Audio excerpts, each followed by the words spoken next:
vez renovo minha saudação, meu bom dia a todas e a todos.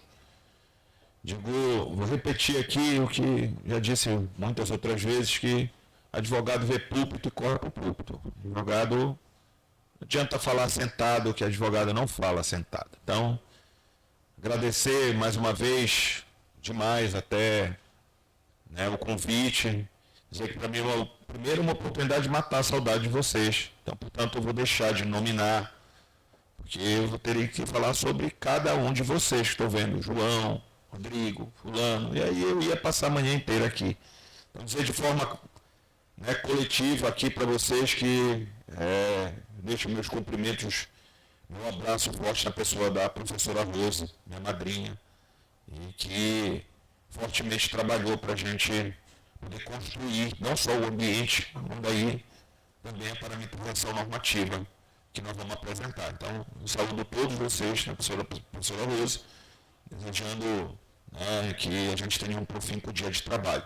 Também queria saudar de modo muito especial, já sei que a nossa ouvidora geral está a caminho, quase chegando, então, nesse momento eu aproveito para dizer que, para além daquilo que a Lorena disse, eu também contribuí aqui com as meninas, com a Andréia, com toda aqui a minha turma de ouvidores, certo? O Enoque, toda a minha Pedro, a minha turma de ouvidores aqui, para dizer que eu contribuí também na criação da rede de ouvidoria, um trabalho importante, muito importante, estabelecer, para além, como também medida de transparência e integridade, a rede, nosso sistema integrado de gestão de ouvidoria. Então, também saudar todos os nossos ouvidores que estão aqui, agradecer demais, temos mais uma chegando, certo? Tudo bem, doutora? E a Stephanie também? Graças a Deus. Então, agradecer a todos vocês, dizer que é uma felicidade aqui, né? Primeiro estar falando com vocês, segundo estar falando sobre esse tema tão importante para a nossa vida, né? Para a nossa vida, enfim, em todos os sentidos. Temos uma ética própria que trabalhamos na nossa casa, temos uma construção desse arcabouço ético nos nossos amigos, na nossa família, certo? Temos todos esses parâmetros éticos para lidar com a sociedade, com os segmentos sociais, e aí mais na frente, né, o trabalho, mais na frente a academia, mas todos esses espaços são muito desenvolvidos através da construção que nós fazemos por conta desse tema. Então, o que me coube aqui trazer para vocês foi a ética como prevenção e transparência na administração pública, meu querido Roberto. Vamos adiante, que a turma já sabe. E a primeira questão, claro, é logo a questão inicial, a questão do significado desse tema, que nós trouxemos como um conceito, mas eu assim, já ouvi o recado da Lorena disse, olha, doutor, menos Sócrates, menos Aristóteles, menos as escolas filosóficas, menos Kant. Você pode tratar do tema mais na base do chão, da terra. Não é mesmo, Trícia? Descer do céu e tratar as coisas por aqui como elas são. Então eu vejo um conceito, vamos tratar de um significado, que eu acho melhor. E assim, o significado que me parece que pontua todas as questões que nós vamos tratar, a partir de um conceito básico, de um conceito, né, de um significado mais objetivo. Então, ética poderia ser aquele conjunto de ações, práticas, que visam aprimorar, visam harmonizar o convívio, certo? Porque ética tem relação de pessoas. E é dessa relação que eu vou participar, dessa avaliação relacional que eu vou partir. Então, para mim, ética é um conceito que eu compartilho a partir da explanação do professor Clóvis. Todos nós aqui que tratamos de ética, em algum momento, Bruno, vimos o professor Clóvis, de podcast do professor Clóvis. Então, o professor trata muito assim, no tema, né, terreno da atualidade. Então, o professor Clóvis diz que tudo aquilo que a gente faz com vistas a aprimorar o convívio relacional é, de fato, o conceito de ética. E aqui, dizendo para vocês que, com base nesse conceito, podemos dizer, então, que ética, dependendo do segmento, a gente pode pontuar. Como estamos falando aqui, então, da administração pública, então, ética tem relação com a regra e com os princípios, com os valores, todos relacionados à administração pública. Falando do mercado, então, a ética tinha sempre a ver com as relações do mercado, sempre com a prosperidade, sempre com o foco, né? Então, a ética, conceitualmente, a partir desse conceito geral, nós vamos estabelecer de acordo com cada segmento, né, que vamos tratar da ética, naquele segmento onde permeia nossas atividades. Então, o conceito básico é esse, a partir daí tudo que tiver relação, sempre do ponto do agregar valor do convívio, então tratamos como ética. E uma diferença básica que é sempre essa questão. Então, se a gente vai falar, eu, Lorena, estou focado no tempo, por isso que eu já fui adiantando, né? Então, sempre que a gente vai falar de ética, a gente pede qualquer coisa, o cara diz logo ética e moral. Não, mas eu não quero falar de moral, eu só quero falar de ética. Então, a gente acaba sempre invadindo o campo da diferença entre a ética e a moral. E a professora Rosa me pediu logo, gente, claro, a professora Rosa já disse para mim, doutor, é isso, isso e isso. Eu já estou fugindo um monte, porque ela trouxe esse conceito mais tradicional, mais ortodoxo. Eu já estou pulando, porque é de acordo com a personalidade do evento, de acordo com o público. O ideal, me parece, Bruno, que a gente avançar no tema, né, da tratativa mais consentânea com esse espaço aqui.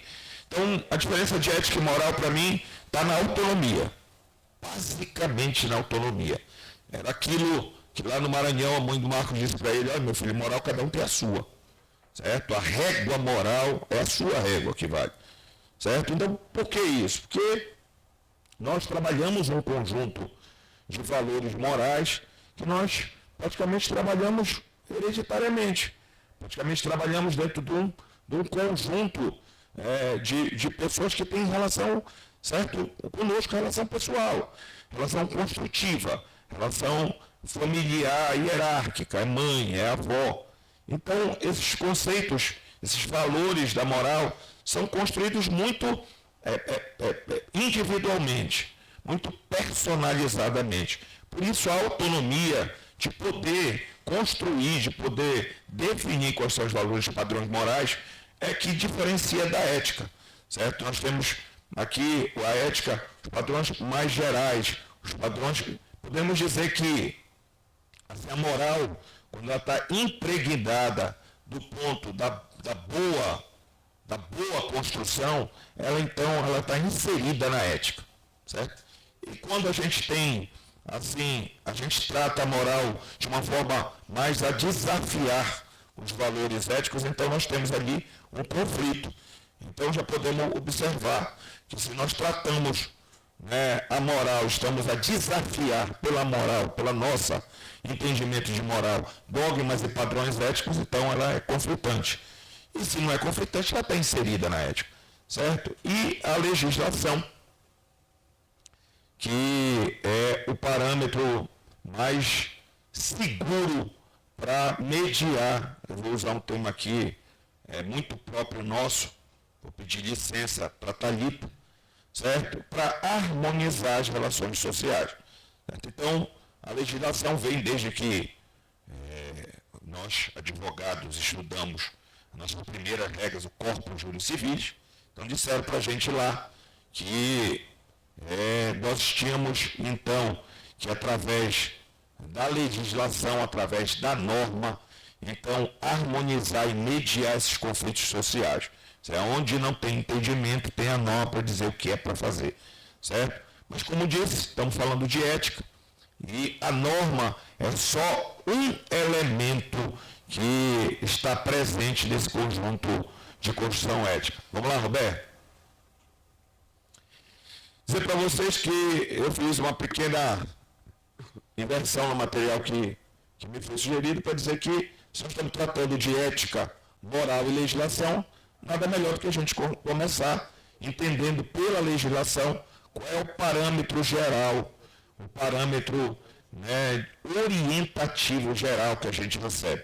Então, o nosso parâmetro geral é o caput do artigo 37 da Constituição Federal, que já dizia para a gente que toda essa construção ética, ela tem que levar em consideração esse conjuntinho aqui que muito doutrinador entende que não é mais princípio, Adriana, que é regra, certo? Mas que nós vamos tratar aqui ainda como princípio, doutor Bruno, para não destoar do que está lá na Constituição Federal. Então, ética, moral e norma. Então, como é que nós vamos entender esse joguinho harmônico, esse joguinho que dialoga entre si para a construção desse ambiente ético? A partir do que contém o nosso normativo maior, que é a Constituição Federal. Então, vamos dizer que se tratamos dentro do espaço da conformidade, se tratamos sem observar diferença, se tratamos com isonomia, com equidade, se temos um padrão moral, certo?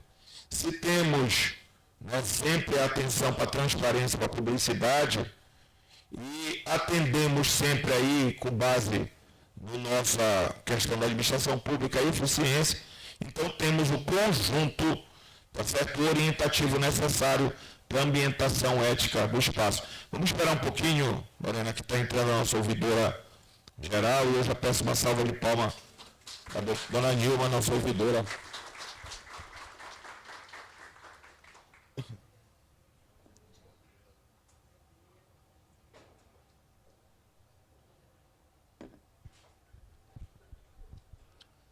Dona Nilma, seja muito bem-vinda. Começamos agora, mas a senhora já me ouviu falar para mais de 1000 vezes, então. Muito obrigado. Então, retomando aqui, gente, então estamos tratando do parâmetro normativo maior, orientativo maior, que enfim, que são os requisitos anotados na Constituição Federal para que a gente possa tratar do tema da ética na administração pública. Então, isso aqui serve a pauta da administração pública, é uma pauta ética, é uma pauta construída com base nesses requisitos, Roberto. Podemos ir adiante. Então, dizer para vocês que a ética como estratégia de gestão, então já entendemos, de um modo geral, que a ética é tudo aquilo que nós fazemos, todas as ações práticas na busca de um aprimoramento do convívio.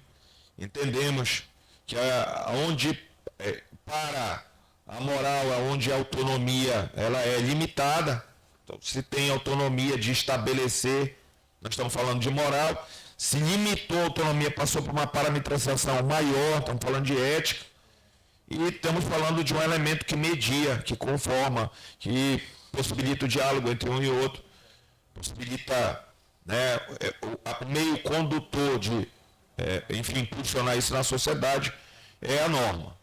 Estamos dizendo, então, que a norma que define qual é o parâmetro ético da administração pública, a norma orientativa está no caput do artigo 37, a Amanda me ensinou isso aí, da Constituição Federal.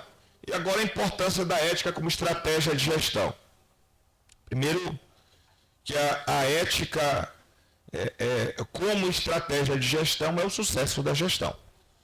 Se eu acabei de dizer que a ética são as ações e as práticas que nós levamos no dia a dia para aprimorar, para melhorar o convívio entre nós mesmos, então, se não tiver nada disso, como é que nós vamos ter gestão? Então, a ética é mais do que uma estratégia, mais que uma ferramenta estratégica. A ética é a própria essência de uma boa gestão, para mim. Digo para vocês também que a ética previne a ocorrência de tantas coisas, certo?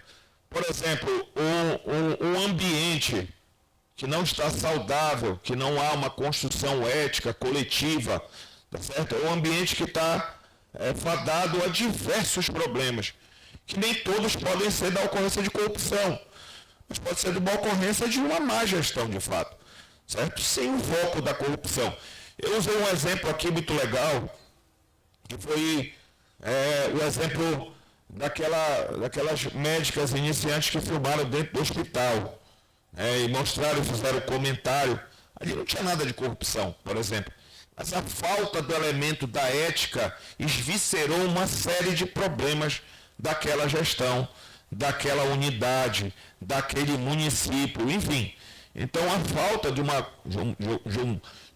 observação ética, ela implica num atrapalho para a gestão, usando um palavreado próprio lá de Bujaru, da terra da minha esposa. Então, é um pequeno atrapalho na gestão. Temos também, então, claro, lógico, prevenção de má conduta, de corrupção, de uma série de vícios que nós podemos prevenir já na construção, no aprimoramento desse ambiente, desse convívio. Também a importância da ética é a contribuição para o fortalecimento da confiança. Por isso eu fiz a questão de parar aqui para a dona Nilma entrar.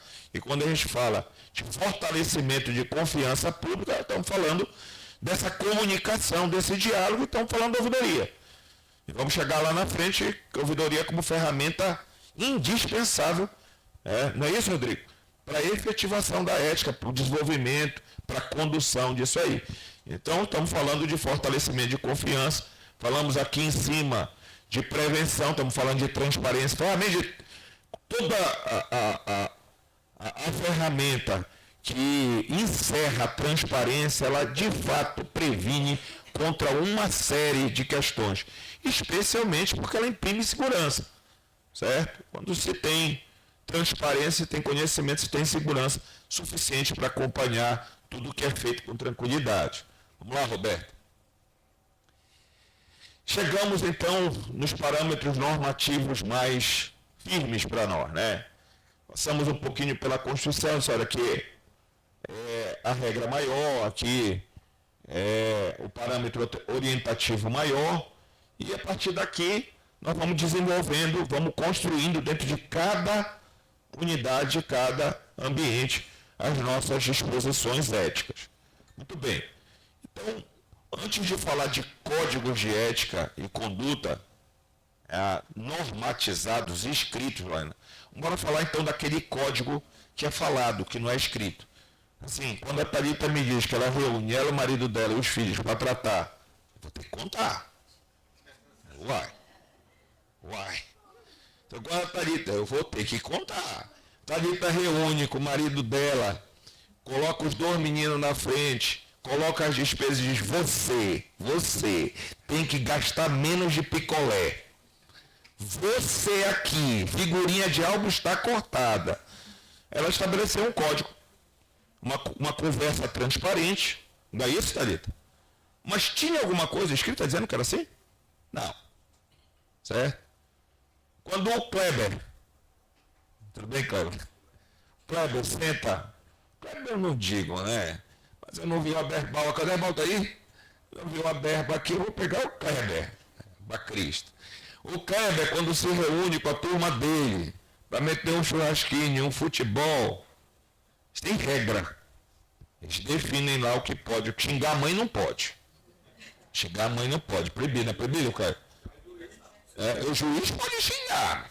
Juiz é para xingar, né, Kleber? Por isso eu estou querendo ser um, né? Para ser xingado, né? Então, assim, não tem nada escrito lá, Kleber, né? Como é que a gente funciona, mas tem um código de conduta, tem um espaço para conduta, né? Então nós temos, assim, espaços da sociedade, como eu disse, que a ética funciona sem uma normatização, sem uma regra, né, rígida, sem um apontamento, como diz o meu amigo lá do Canadá, sem uma papeleuma que diga, olha, aquilo está escrito assim. Então, nesses espaços da sociedade também estabelecemos de acordo com aquele parâmetro de agregamento, de melhoria da relação, de apontamento, né, não só da melhoria da relação econômica, como é lá na casa da Thalita, certo? Mas também da relação, a partir daí os filhos dela podem acompanhar, podem saber o que os pais têm, podem participar mais ativamente dessa construção familiar, essa construção coletiva. E é isso mesmo que a gente quer quando trata com ético. Bruno disse, trate nesse tema. Não vá para o cante que a gente vai se lascar. E assim, então o papel dos códigos de ética na orientação e atuação funcional dos servidores é um papel de estabelecer um parâmetro, de estabelecer um conjunto que fica claro para todo mundo, fica igual para todo mundo e, fundamentalmente, aquilo não é para a gente, aquilo dá segurança para quem olha para nós, aquilo dá tranquilidade para quem vai utilizar os serviços da nossa unidade, certo? Ali a gente aponta claramente a que nós viemos, para que nós estamos ali, o que nós temos. Por exemplo, nosso código de conduta a gente discutia sobre veste, certo? O sujeito pode ir, vai de bermuda, não vai, aqui é um órgão público, não é, aqui atende, é técnico. Então, até isso nós estamos estabelecendo de uma forma geral para que todos, né, de fora possam saber. Mas para nós, dentro da CGE, aquilo ali é só um papel. Por quê? Porque tudo aqui nós já desenvolvemos na prática. É o nosso dia a dia. Portanto, a gente já faz o código de ética, é por isso que não dá para terceirizar. Tá? O código de ética foi construído a partir da observação da prática, das nossas práticas. Certo? Construído de acordo com o passo que nós damos no solo, que nós caminhamos. Certo? E ele veio para isso. Veio para dar segurança para quem olha, veio para dar segurança para nossos usuários, para nossos órgãos de relação, para nossos órgãos de comunicação, a rede de ouvidoria, certo? Fundamentalmente. E para a gente poder espraiar. E eu disse isso aqui rapidamente, e essa era a nossa intenção, para que a gente possa espraiar essa prática. Não é uma boa prática, é a melhor prática. A gente possa espraiar com esse entendimento para todos os nossos órgãos, que a gente possa, através da rede de ouvidoria, através da nossa rede de controle, do nosso agente de controle interno, podemos então disseminar essa boa prática, né, para que sirva de exemplo. Essa aqui é uma função nossa. Lembrando que estamos aqui falando da CGE, eu me sinto ainda muito parte da CGE para falar, né, tenho certeza com a autorização de todos e do Roberto. Bora adiante. Então, gente, tudo isso que eu estou falando aqui, eu já tranquilizo, Lorena, que já estou chegando lá. Eu acho, né? Não vi a quantidade, mas dizer para vocês o seguinte, tudo isso que nós estamos tratando, estamos buscando, e me desculpem se eu estou sendo repetitivo, mas é de propósito. Certo? Tudo isso que nós estamos buscando é para disseminar uma cultura organizacional e ética, certo? Nas nossas unidades co-irmãs, não é isso, Bárbara? Que a gente possa, lá na SEDUC, né, chegar para discutir a construção do Código de Ética, com base na disposição da própria funcionalidade da Secretaria, e aí a gente possa disseminar a cultura organizacional primeiro, separando o setor por atividade, analisando cada um, e ético, que a gente vai dando verniz dessa tratativa. Então, penso que agora, Marcos, André, esse é uma próxima atividade nossa, depois de fazer o dever dentro de casa, agora é ajudar o colega a fazer o dever na casa do lado, na nossa vizinhança, né? E como é que a gente vai promover uma cultura, olha só como, com esse seminário, é isso aqui. Com essas práticas aqui, com a capacitação, Silvânia, do bate-papo, com as lives. Na live eu não curto muito, mas, né, assim, a reunião, eu sou mais afeto, né, André? Presencial, a gente olhando, falando com as pessoas. Mas, enfim, essa capacitação virtual, essa discussão, junto com a ouvidoria, para levar toda essa expertise. E, fundamentalmente, eu não vou me adiantar, Thalita, mas com um conjuntinho que nós vamos apresentar para vocês, né, que vamos apresentar para a nossa sociedade hoje, que é o nosso Código de Ética, ou seja, ali é a materialização daquele exemplo que nós queremos, né, disseminar culturalmente.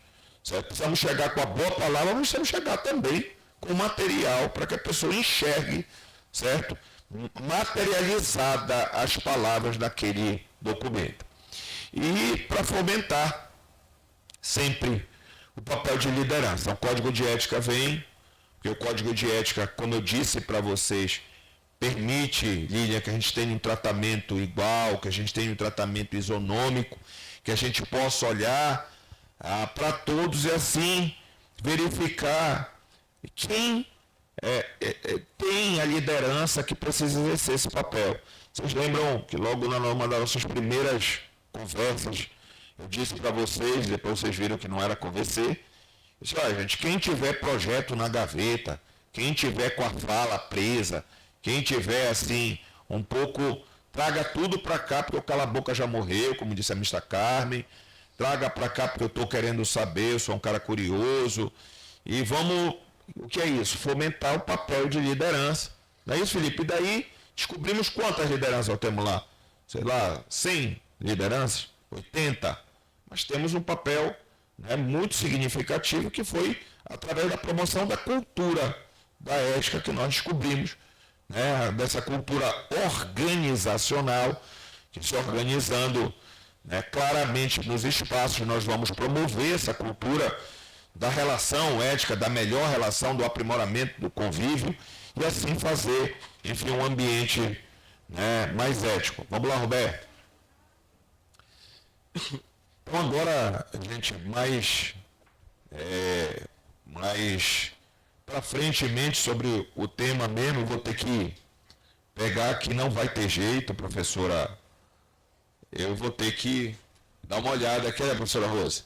Dar uma olhada aqui nas coisas que a professora Rosa anotou. Então nós temos aqui mecanismos de prevenção e controle. Primeiro, aqui tratar do que eu já venho adiantando, né? As ouvidorias. Rodrigo faz um papel glorioso na ouvidoria, o ACGE, ali está com ele, papel de construir esse espaço organizacional, de fomentar a cultura da ética. Menino ético está aí, cheio de boas práticas, certo? Então as ouvidorias para a gente fomentar isso na sociedade, que a sociedade possa olhar para a gente com essa credibilidade, com essa confiança, que a sociedade pode buscar lá no nosso material, o nosso código ético, saber como é que trata quem entrega serviço, como é que tem que tratar com urbanidade, com um sorriso. Acho que no nosso eu queria dizer que era obrigado a dar bom dia, mas perdi, essa eu perdi. Certo? Não, eu queria botar no nosso código ético, olha, é obrigado a dar bom dia, sorrindo para as pessoas. Certo? Então, eu acho que exatamente as ouvidorias, eu vou ficar na corregedoria, vou passar agora, mas as ouvidorias que têm mais esse papel de acolher, de esticar a mão, né, pela sua própria finalidade das suas atividades. Então, acho que a ouvidoria é um mecanismo de prevenção e controle dos mais eficazes para fomentar essa cultura da ética. As corregedorias. Bom, corregedoria, isso tem um código de ética. Corregedoria, eu vou falar mais triste, com jeitinho, né? A corregedoria é o seguinte, ela dá muito medo, né? Vou lá na corregedoria do controle interno, vai dar problema. Mas nem sempre é problema, ali é solução, muito espaço de solução. Então trabalhamos aqui o código de ética pela controladoria de correição, tá aí os meninos todos da controladoria de correição, certo?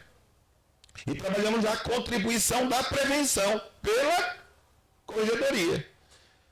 Mas não esquecemos que podemos ter um desvio, podemos ter um rompimento, uma ruptura desse padrão ético. E aí, dependendo, somos órgãos de controle, somos, acima de tudo e sobretudo, servidores públicos. E como servidores públicos, somos sujeitos à cobrança da sociedade que paga o nosso salário por um eventual desvio ético, uma falta ética. Então, por isso, a corregedoria vem num outro setor que é para, né, cobrar aquilo ali e dar um exemplo novamente à sociedade. A sociedade quer um exemplo. Não é? O sujeito violou, passou do limite, não tem punição, não tem observação. Então, a corregedoria assumindo também esse papel, e é um papel que dá um verniz de segurança firme do procedimento, certo? Porque falamos antes de ética, moral e legislação, norma. Estamos aqui no ponto que a corregedoria, então, executa aí as normas. As auditorias, né, como foi já bem mencionado aqui pela turma, qual era o papel da auditoria, o papel, certo? Quando a gente fala, olha, a auditoria, nós falamos da conformidade, a legalidade. Então, as auditorias, para colocar o papel orientativo dessa dinâmica, dessa melhor dinâmica, tá certo? E os comitês de ética que surgem a partir do apontamento de cada legislação, de cada organização documental que trata dessa ética. Então vem o comitê executor para continuar capacitando, dialogando e levando em nome daquela unidade a ética para adiante. A importância da transparência e do controle social, aqui falamos, já quando falamos da ouvidoria, falamos disso, e vou agregar agora, tá ali a Ana. Tudo bem, Ana? Eu não consegui me despedir, ela estava de folga, mas aproveito agora para revê-la. Dizer aqui que a Ana trabalha aqui muito fortemente. Aproveito para parabenizar a sua controladoria de transparência e integridade. Então, a importância da transparência e do controle social e a busca sempre de aprimoramento dessa transparência, porque aprimora o diálogo, porque dá mais segurança, dá mais confiabilidade. Eu lembro que um dos últimos temas que eu tratei no telefone em nome da Ana foi com a nossa vice-governadora Hanna, explicando que nós não queríamos bisbilhotice na agenda dela.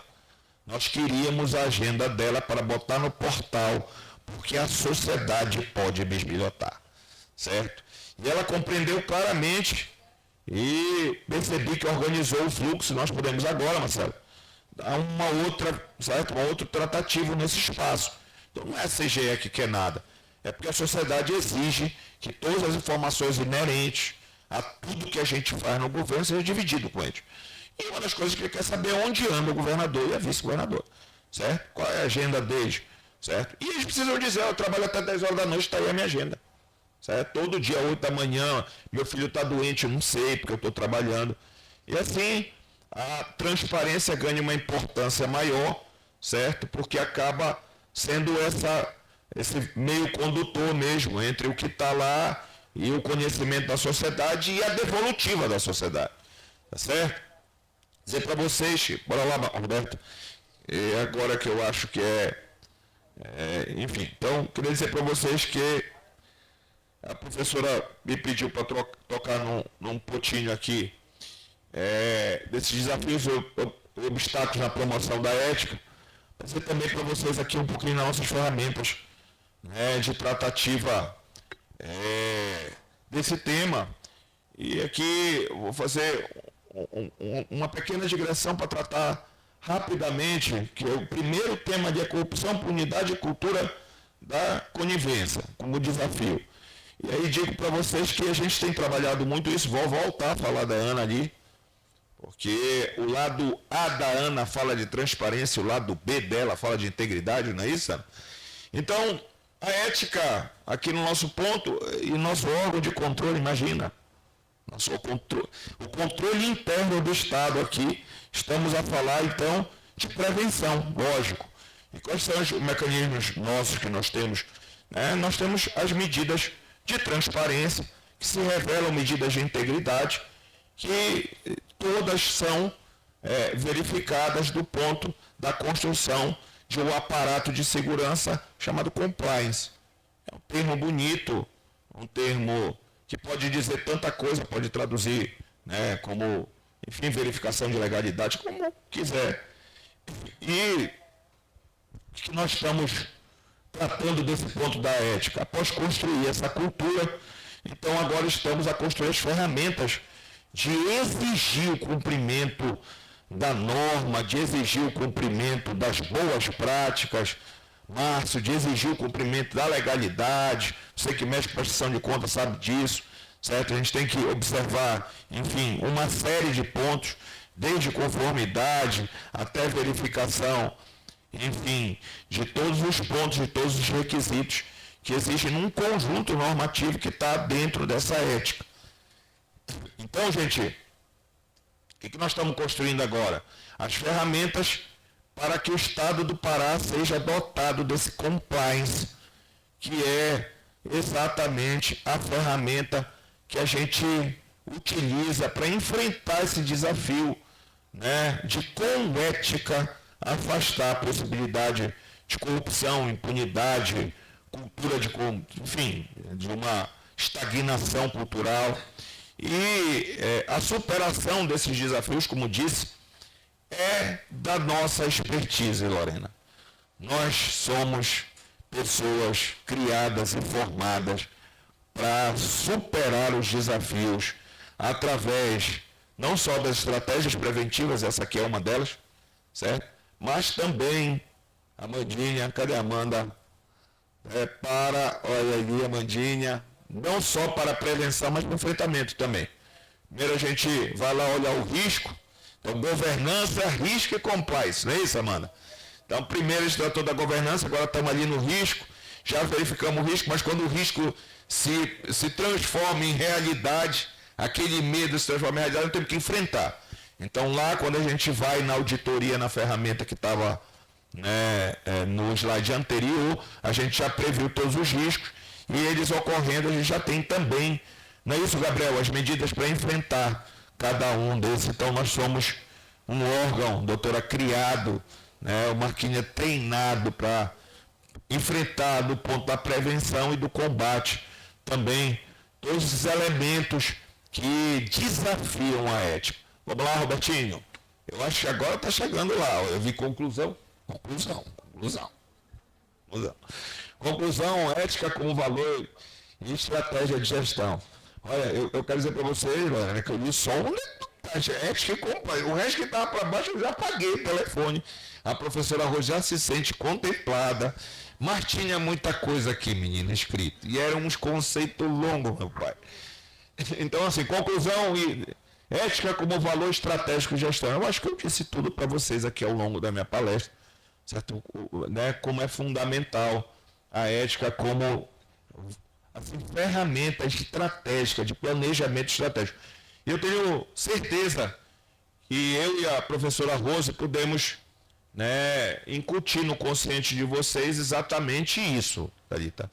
Para a gente construir esse ambiente cultural, a nossa gestão só daria certo se a gente tivesse bem claro na nossa cabeça o valor da ética como estratégia de gestão. Eu acho que foi isso que nós levamos o exemplo, um exemplo de sucesso, que esse sucesso nós estamos dividindo agora. Então a importância de incorporar a ética na rotina diária foi o que eu disse, por isso eu escolhi esse conceito do professor Clóvis de Barros Filho, que é sobre a vida, nossas ações práticas no sentido de aprimorar as relações. Foi exatamente por isso que eu trouxe. Então está aqui a ética na rotina diária e o papel de cada servidor, está aqui, nós colocamos. Isso é um código construído em todos os setores, certo? E senta com as meninas da Dinelli, que está ali, da Vera, e a turma do gabinete do Marcos, já estou me traindo. A turma do gabinete, os auditores, enfim. Então eu acho é possível se trair no final, né? Possível. Então acho que o papel de cada servidor é a construção de um ambiente. Então a gente identifica no ambiente, eu vou falar isso de exemplo próprio nosso, a gente identifica no ambiente, depois que o ambiente está harmonizado, depois que a cultura da ética está disseminada, aquele elemento que não se enquadrou.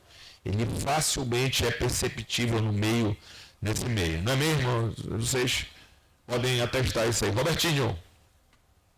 Então, gente, queria antes de agradecer aqui, contar rapidamente para vocês, acho que 3 historinhas que resumem isso aqui. A primeira delas, vocês já ouviram falar da história do professor Cortella do chopp? Já ouviu, Bruno? A história do chopp? Bom, a história do chopp, o professor Cortella estava então falando de ética, rapidamente, Lorena, num teatro lá em Ribeirão Preto, e ele disse que chegando no final da palestra, a única coisa que ele pensava era num chopp gelado.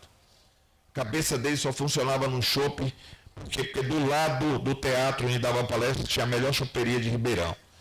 Ele disse, olha, o chopp ainda vinha junto com um bolinho de carne seca, meu Deus, eu ficava pensando no croque-croque. E quando eu acabei a palestra, eu corri direto e entrei. Quando eu entrei, estava fechado.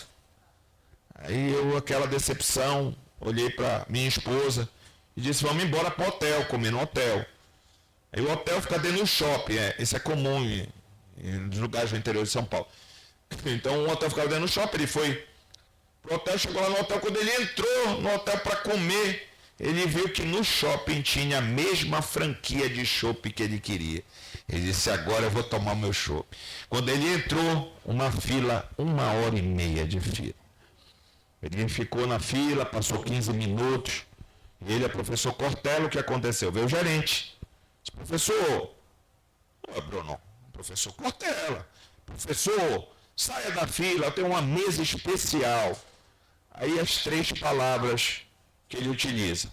Bom, assim, tem jeito de eu posso? Pode. Aí não tem nada, o cara está convidando, eu tenho e tal, certo? Como eu quero ir, quero muito, né, Bruno?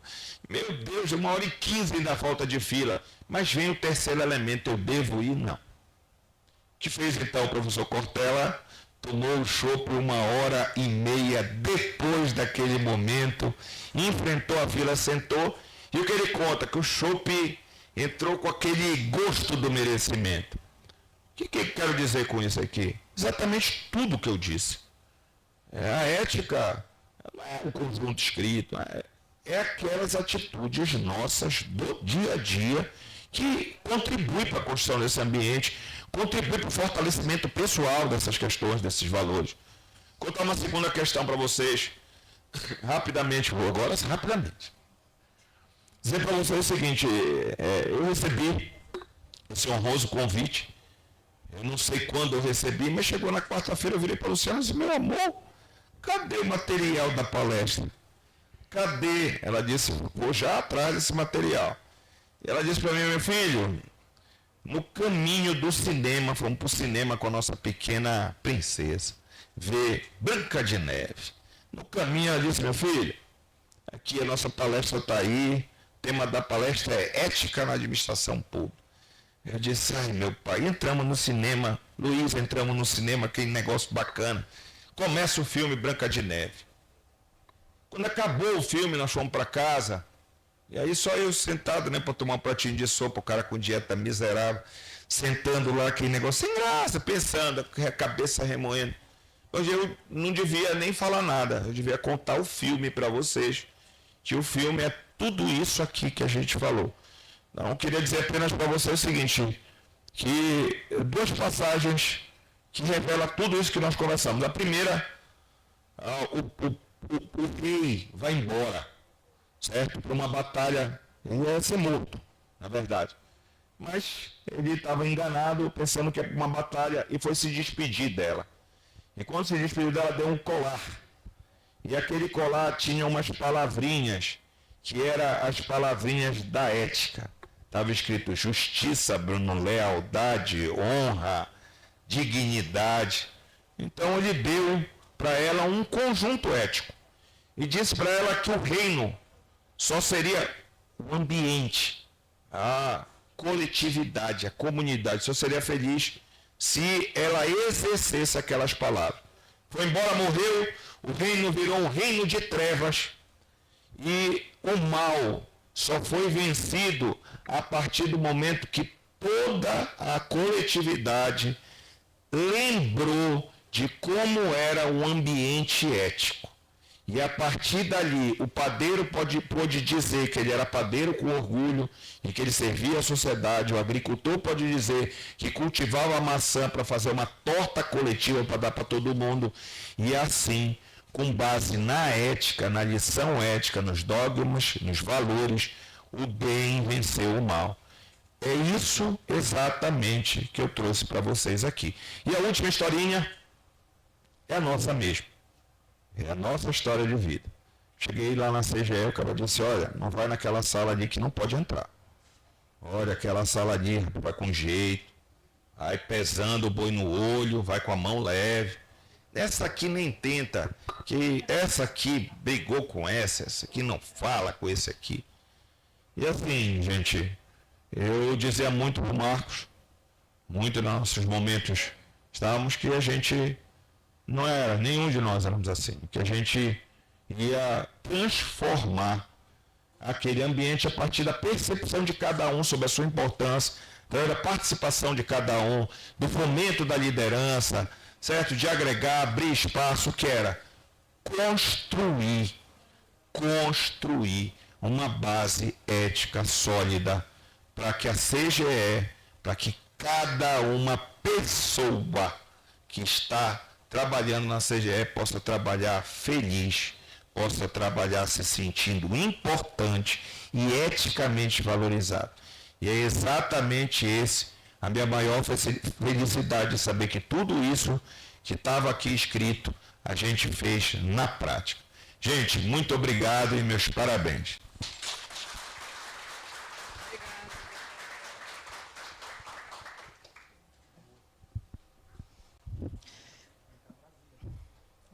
Oi? Obrigada, doutor André, pela palestra. Primeiramente, eu quero registrar a presença da nossa ouvidora geral, doutora Nilma. Seja bem-vinda, é um prazer tê-la aqui presente. Nesse momento, agora, nós vamos ter a palestra da doutora Marcelise de Miranda. Olá, bom dia a todos e todas. Eu estou ouvindo um mínimo.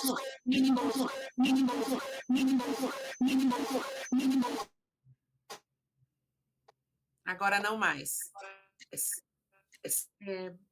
Bom dia a todos e todas. Em primeiro lugar, eu gostaria de agradecer o convite feito à Comissão de Ética Pública, que eu represento nesse momento, e dizer que a Comissão de Ética Pública se sente muito honrada em participar de momentos como esse, de ocasiões em que a ética, a integridade estão no palco principal das atividades desenvolvidas num dia, numa manhã como essa, de conhecimento, de aprofundamento de conhecimento e de informações.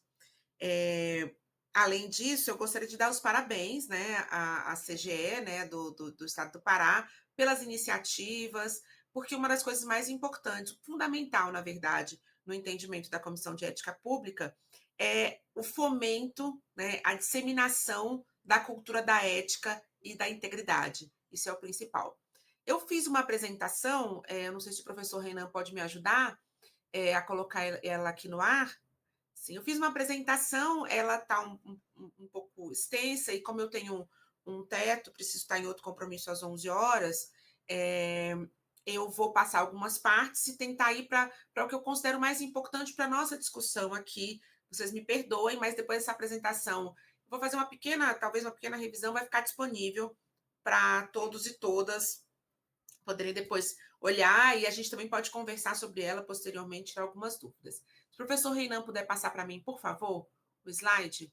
Esse slide é interessante porque aqui nós temos um vídeo institucional em que nós apresentamos a Comissão de Ética Pública, né, o que faz a Comissão de Ética Pública da Presidência da República, e depois vai ficar disponível se alguém tiver interesse em assistir esse vídeo. Ele é bem interessante, bastante didático, inclusive com informações dadas de uma forma bem simplificada, que ajuda bastante a compreensão das nossas atividades.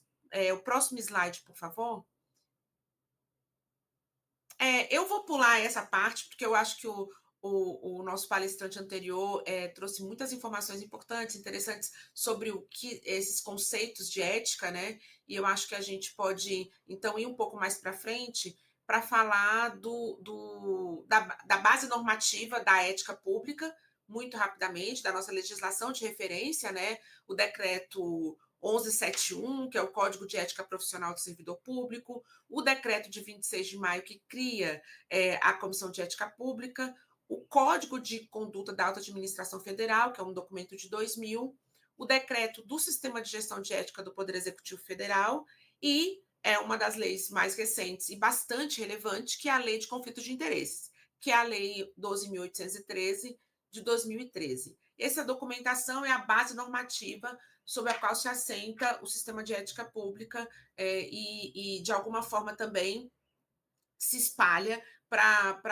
sendo a Comissão de Ética Pública cabeça de sistema, para as comissões de ética setoriais. Próximo slide, por favor, professor Renan. Nós temos, então, disponível no site da CEP, para quem tiver interesse em entender um pouco mais esse sistema, toda essa documentação e as resoluções da CEP. Então, entrando no site da CEP, você pode vir lá, vão ter todos os documentos, os códigos de conduta, as resoluções da CEP e outras normativas que são relevantes para o entendimento desse sistema da ética e da integridade. Próximo slide, por favor. No próximo slide, por favor. Obrigada, obrigada.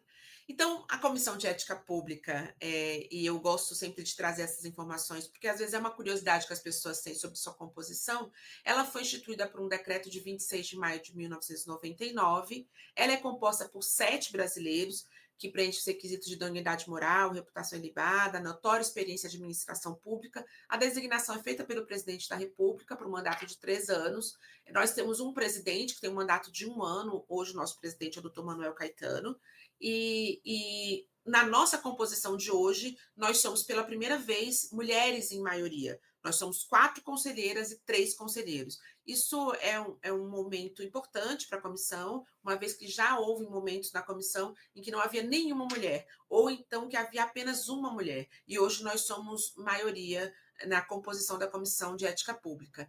A atuação da CEP não é remunerada, né, e é considerado uma prestação de serviço relevante, né, serviço público relevante, e nós temos uma secretária executiva, que hoje é a doutora Renata, que vinculada à Casa Civil, essa secretaria executiva e essa secretária executiva nos dá todo o apoio administrativo para o nosso trabalho, intermedia muito das nossas necessidades, né? E é executado com bastante brilhantismo pela nossa secretária, doutora Renata, que é uma procuradora federal de carreira. Próximo slide, por favor.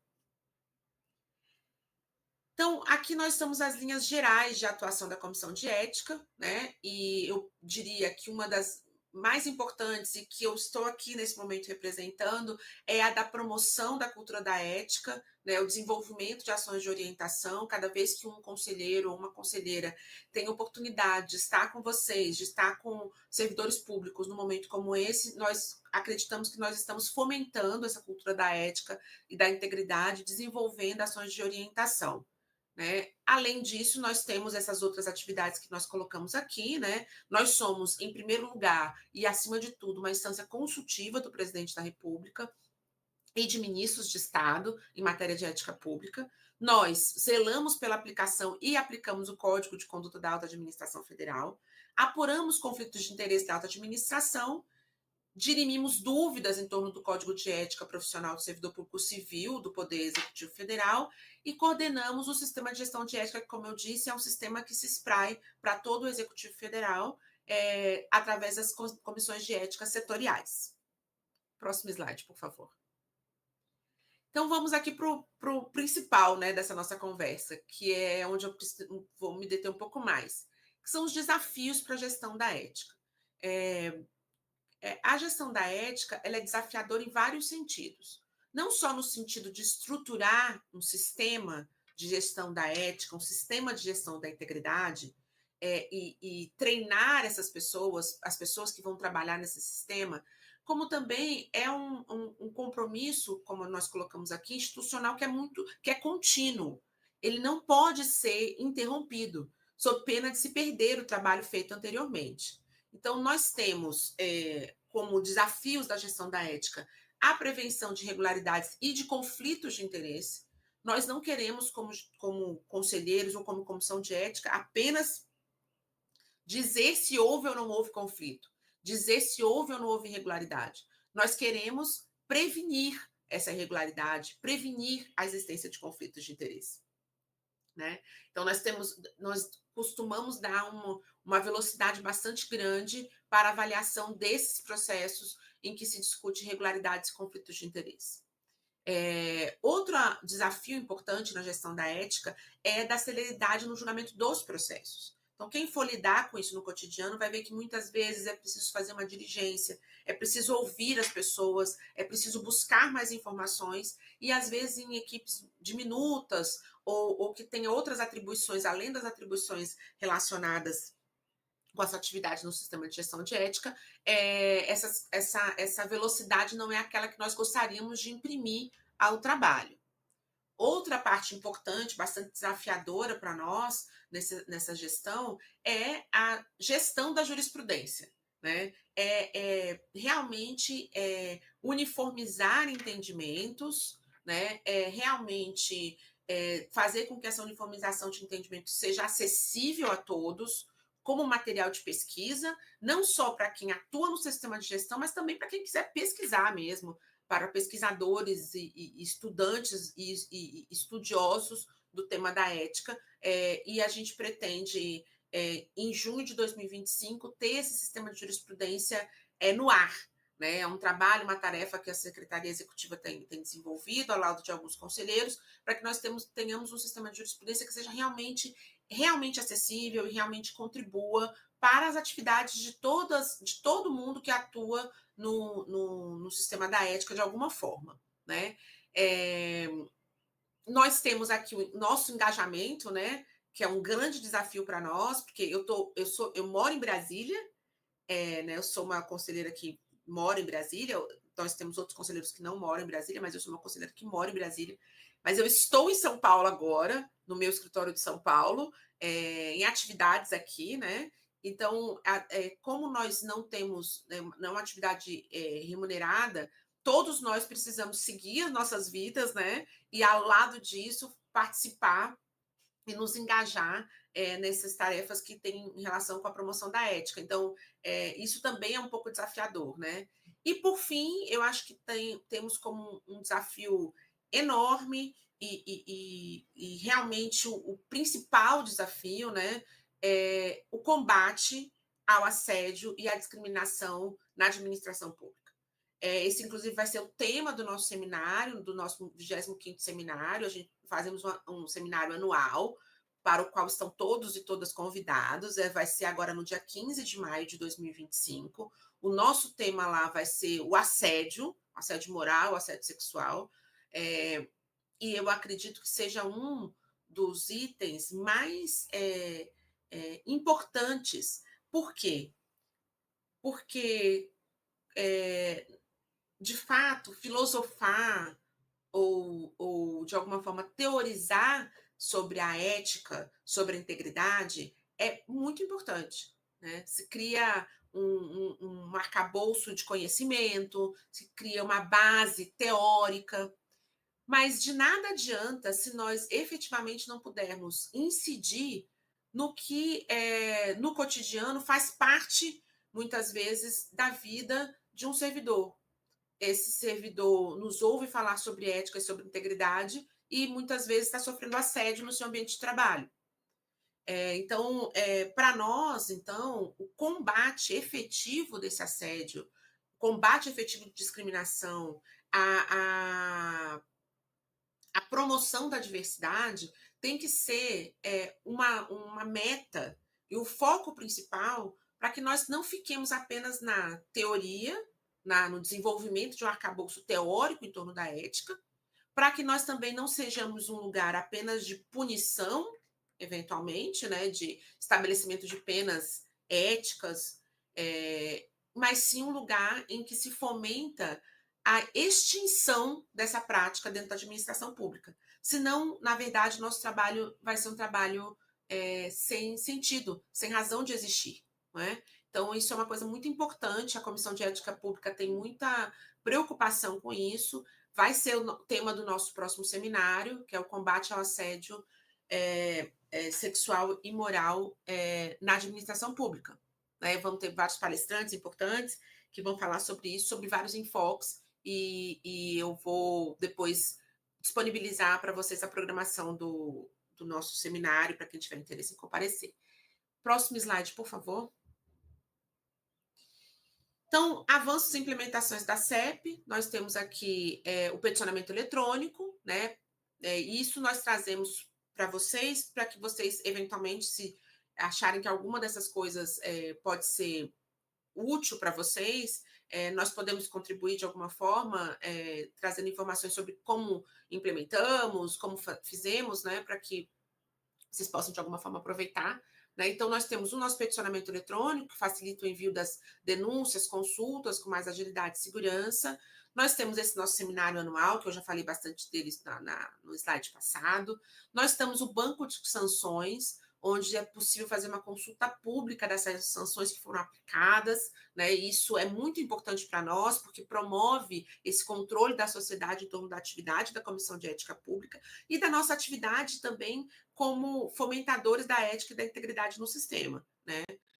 E nós estamos, então, nesse trabalho muito engajado do inventário de precedentes, né, da nossa jurisprudência. Nós organizamos as decisões da CEP para orientar a atuação das comissões setoriais, mas também, de alguma forma, esse inventário de precedentes pode contribuir para qualquer órgão e qualquer atividade que tenha relação com a ética e a integridade, porque ali nós temos casos variados, situações variadas que podem contribuir para que se tome uma decisão, se tome um caminho com relação a alguma discussão. E nós sabemos, né, que nós que trabalhamos diretamente nessas questões, nós sabemos que muitas vezes nós nos deparamos com situações muito difíceis, muito peculiares, muito particulares, né? E é importante ter a oportunidade de verificar se alguém já se debruçou sobre isso, que caminho foi tomado,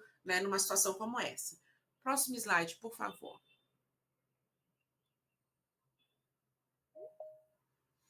Nós temos, então, aqui orientações recentes, entendimentos recentes da CEP sobre alguns temas, né? E eu vou passar muito rapidamente aqui sobre isso.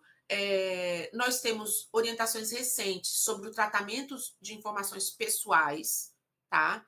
É uma questão que envolve a LGPD e o tratamento das informações pessoais sobre a partir de pedidos da lei de acesso à informação. É o que é mais comum. Alguém pede, né, informações com relação a um processo que ocorreu na comissão de ética e nós, então, fizemos uma orientação sobre como nós podemos fornecer essas informações com relação a informações pessoais de denunciados, denunciantes, enfim, informações pessoais que estão sob poder da comissão de ética. Próximo slide, por favor. O próximo slide é sobre validade de provas por meio digital, né? Provas que são feitas por meio digital, se a gente pode usar, como podemos usar. É um entendimento da CEP bem recente também sobre isso. O próximo, por favor. Lembrando que todas essas informações eu vou pedir apenas para eu fazer uma breve revisão sobre essas informações para mandar para vocês depois, só para ver se está tudo certinho, tudo para ficar disponível para vocês. Então, para encerrar, me desculpem se eu fui muito rápida na minha fala, mas de fato eu tenho esse compromisso daqui a 9 minutos. Então, nós temos na Comissão de Ética Pública, né, e aqui, como disse, eu falo pela Comissão de Ética Pública, né, representando a ética pública, esses 3 pilares, né? E eu trago esses pilares, né, como uma inspiração para o trabalho que vocês vão desenvolver, que todos vocês vão desenvolver, né? Nós aqui temos esses pilares também inspirados por outros conselheiros, inspirados pela CGU, inspirados pela Auditoria Geral da União, enfim, inspirados por todo o sistema de ética e de integridade do Executivo Federal. Nós temos como pilares a promoção da igualdade e da inclusão, o respeito à diversidade e o enfrentamento ao assédio moral e sexual. São pilares da gestão da ética, que nós gostaríamos muito de ver esses pilares transmitidos, né, para todo o sistema de gestão da ética, para todo o sistema de gestão da integridade, porque nós acreditamos que sempre trabalhando com olhar nesses 3 pilares, nós vamos alcançar o objetivo, né, o objetivo fundamental, né, da promoção da ética e da integridade, e nosso trabalho vai ter um verdadeiro sentido, para além de um sentido de punição ou de vigília sobre o comportamento dos servidores públicos e daqueles que estão vinculados à administração pública, no nosso caso, na administração pública federal. Então, eu queria deixar, então, novamente, meu agradecimento, aqui meus contatos da Comissão de Ética, deixar meu agradecimento a vocês pelo convite à Comissão de Ética, me desculpar pela necessidade de me retirar, e dizer que a Comissão de Ética está sempre à disposição para participação em eventos, para uma conversa, para uma dúvida, para qualquer questão que nós possamos, de alguma forma, contribuir. Nós contribuímos com muito prazer, considerando que a ética e a integridade, elas têm que estar de mãos dadas em todas as instituições que trabalham com ela como seu norte e seu foco principal. Obrigada a todos e todas.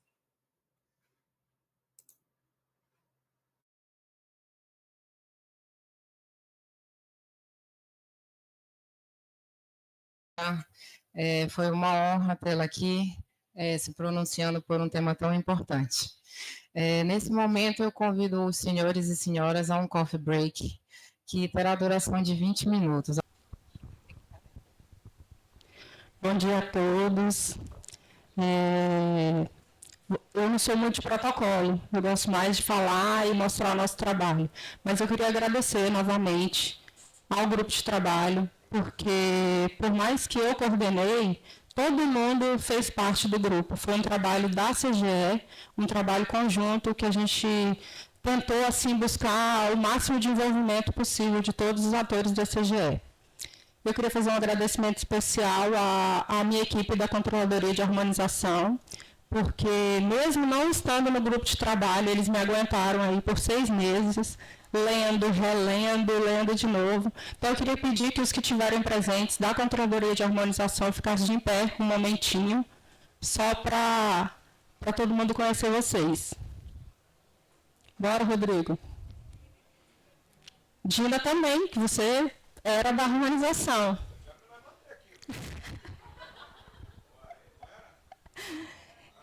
Está faltando o Jailson, ele foi co-editor comigo no documento, e ele não pôde vir, mas eu queria uma salva de palmas para eles. E eu não sei por que a minha chefe não levantou, né? Porque você é da harmonização, né? Lorena, chefe da Controladoria de Harmonização. E a melhor cerimonialista que a gente podia escolher para fazer a apresentação hoje. Gente, então assim, a minha fala aqui não é uma fala teórica, eu vou mostrar para vocês, vou tentar mostrar mais ou menos qual foi o percurso que a gente fez até chegar aqui no documento do Código de Ética. O doutor André já queria o final da palestra aqui no começo, mas ele me perguntou sobre a árvore, né? A árvore foi uma escolha porque a gente queria um símbolo para o código. E aí foi uma pesquisa que eu fiz com todos os servidores. A gente usou aí os métodos possíveis, o WhatsApp, o e-mail, e a gente escolheu a árvore para representar o quê? Que os princípios são as nossas raízes, e que a força desses princípios, se a gente tiver uma base forte, ela vai ajudar a construir aí uma árvore frondosa com bastante frutos. Pode passar, senhor Roberto. E aí vamos lá para quando isso começou. Assim como o doutor André falou na palestra dele, ele chamou a gente para uma reunião de gestão. E lá nessa reunião de gestão, a gente mostrou os nossos trabalhos e tal, e a Lorena comentou sobre o regimento interno, que a gente também estava construindo. E ele falou, e cadê o código de ética? E nós, naquele momento, não tínhamos ainda, não era um trabalho que tinha sido iniciado.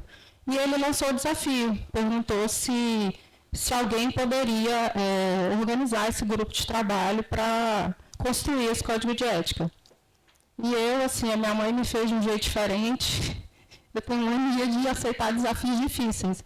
E eu me dispus a fazer, e sentei com ele, e aí eu falei, não, então o senhor me fala, vamos definir aqui os objetivos, até para eu conseguir saber quem que eu vou chamar, como que a gente vai fazer.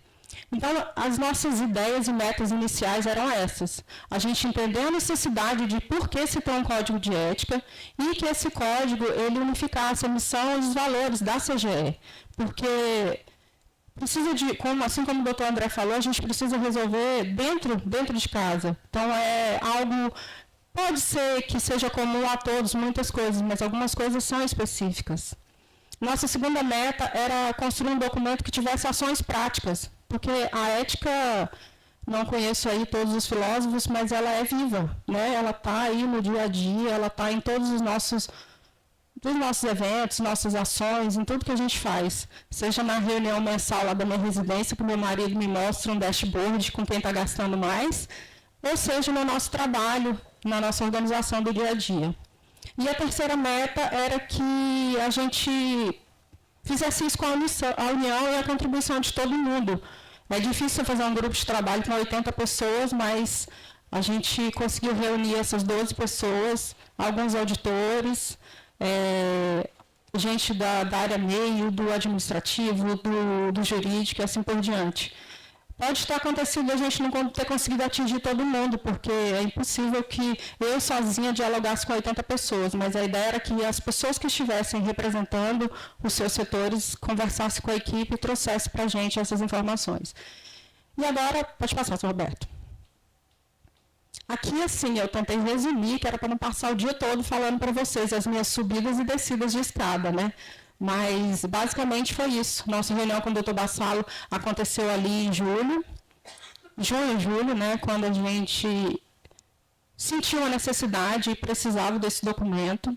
Então, nós fizemos uma reunião com ele, depois reconhecemos a importância de elaborar esse código. A partir daí, a gente foi para a definição do grupo de trabalho e a gente queria o envolvimento aí de todos os setores, um pedacinho da expertise de alguém do RH, do administrativo, do jurídico, dos auditores de várias controladorias. E aí, aqui, em julho lá de 2024, a gente começou os nossos debates.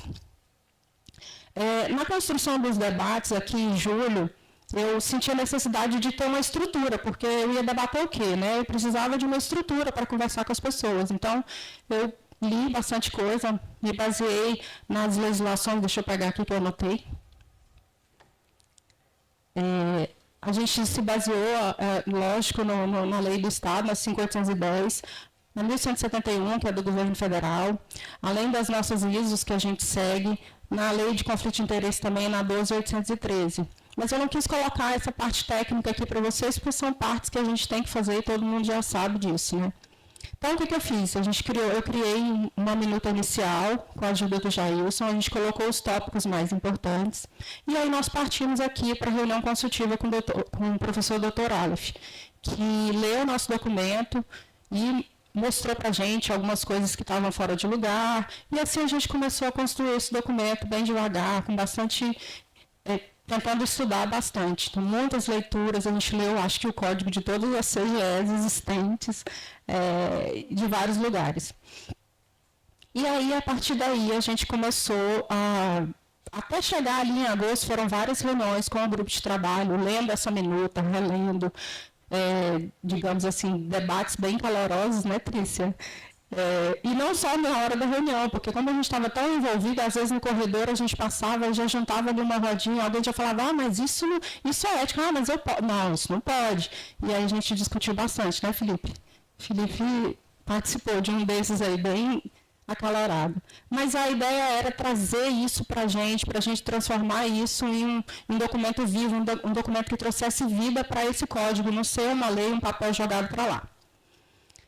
Não satisfeito, a gente queria que toda a CGE também conhecesse um pouco sobre a ética, na palavra de alguém que tivesse um pouco mais de expertise acadêmica, digamos assim. Foi quando a Rose, né, teve a ideia de convidar a professora doutora Jandira. E é até engraçado que a Rose virou para mim assim, Thalita, a professora resolveu, conseguiu uma data aqui, vai fazer a palestra. Faz uma ementa para mim. Eu falei, tá. Aí eu fui lá no meu material, tudo que eu tinha dúvida eu coloquei na ementa.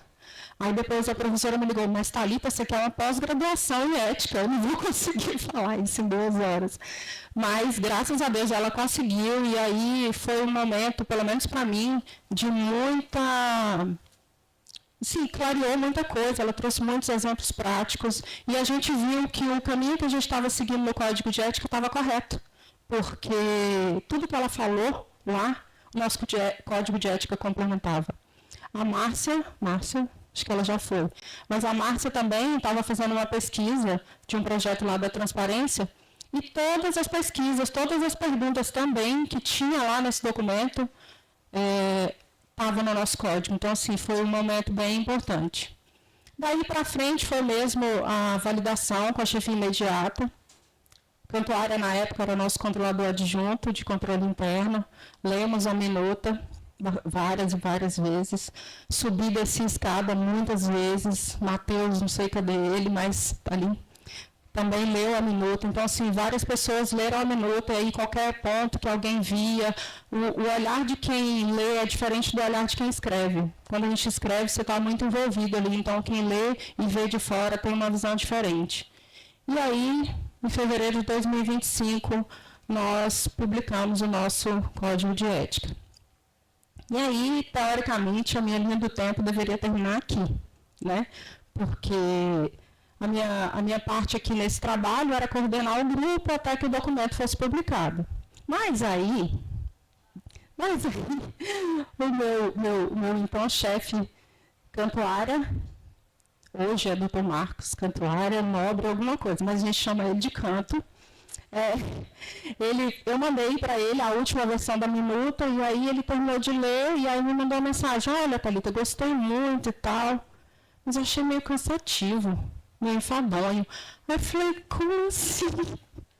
Fiquei pensando, né? E ele falou, olha, eu vou te mandar aqui uma versão, olha que legal. E ele me mandou o Código de Ética de Santa Catarina. Aí eu pensei comigo, eu falei, mas claro, né? Olha aqui. Aí fui contar os artigos, mesma quantidade. Fui contar as páginas, mesma quantidade. Fui olhar os assuntos, mesma coisa. Eu disse, ele não está gostando da letra, então. Como eu sou uma pessoa que não gosta de ser desafiada, eu falei, então tá bom, deixa comigo. E aí foi quando eu tive a ideia de usar uma técnica que a Adriana Mendes, cadê ela? Ali. A Adriana Mendes já vem tentando colocar na CGE há muito tempo, eu não sei falar inglês, mas é o Visual Law, que é uma forma mais atrativa de apresentar os documentos jurídicos e a legislação. E foi daí que saiu a ideia de fazer a cartilha. Pode passar. E aí, lógico, porque a gente não gosta de coisa pouca, a gente gosta de muita coisa, né? A Rose, que foi minha ajudante aqui na diagramação do Código de Ética, me ajudou a finalizar, falou, não, agora a gente vai fazer melhor ainda. A gente vai fazer a inscrição na Câmara Brasileira do Livro. Então, o nosso Código de Ética, registrado, o ISBN dele está ali, que é um padrão internacional de numeração do livro. Eu pesquisei bastante, eu ouso dizer que é o primeiro do estado do Pará a ser registrado lá. Então, assim, isso para nós, do grupo de trabalho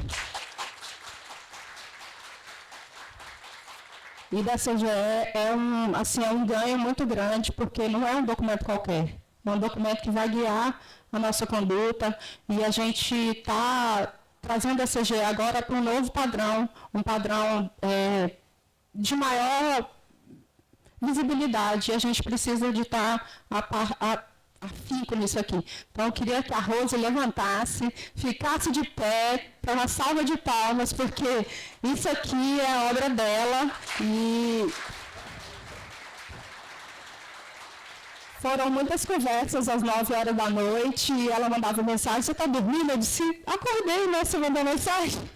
Então, assim, mas é muito importante para nós, gente, é muito importante para a CGE.